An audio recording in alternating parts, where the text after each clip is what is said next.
Okay, Ray, well, there has been a lot of talk about the Eagles and the tight end position. Interestingly, there are 3 tight ends that are sons of former NFL players to talk about today. First, we've got Mason Taylor of LSU, son of former player Jason Taylor. You also have Oronde Gadsden Jr. of Syracuse. He's son of Oronde Sr. And then Luke Lachey out of Iowa, son of Jim Lachey.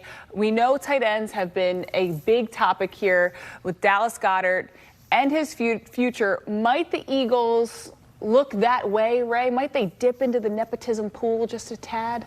Wouldn't surprise me, Taryn, because if the Eagles really are seriously considering moving on from Dallas Goedert, and that has certainly been the talk of the offseason.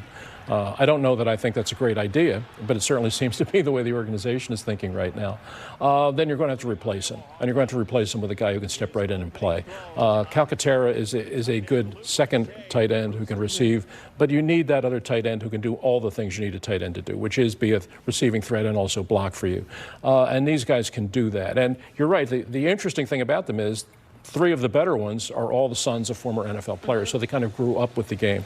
The best of them is Mason Taylor, who played at LSU and has the size and has the deep speed that you're looking for in tight ends. Luke Lachey is a lot like his dad, big, thick, a good blocker, but he's not going to hit the 40-yard down the seam play.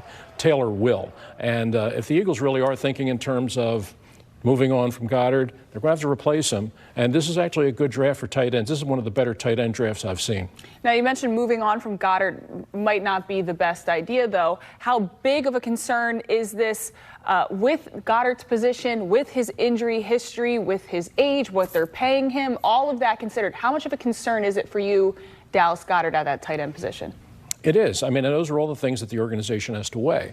And his contract, coming into the last year of his contract, they have not indicated a willingness to extend that contract yet.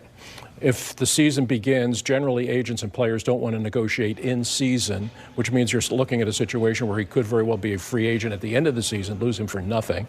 And the only thing you could say against Goedert at this point is the fact that he has been injury prone and has missed games. I think he's missed an average of 4.5 to 5 games in his career. But you cannot deny what he brings to the team when he's on the field. He's a very good receiver. In fact, he was their leading receiver in the postseason. People don't realize that, how productive he was in the postseason. You know, for all of the love that we give Brown and Smith, Goedert actually caught more passes than anybody in the postseason. And he has become, over time, a really, really good blocker. So, look, I'm not the guy opening the door telling Dallas Goedert to leave. I would like for him to stay because I know what he's brought to this team. But the economic realities of the game are such that that's a possibility.